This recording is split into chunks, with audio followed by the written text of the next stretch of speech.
So we disassembled everything here, took out the panel, control panel, and we're gonna replace this main control board, combine it with the user interface board together on the front. So let's do it.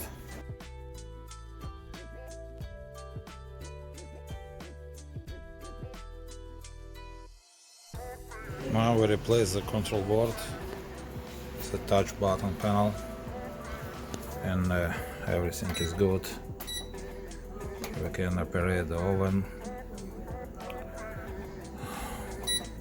We can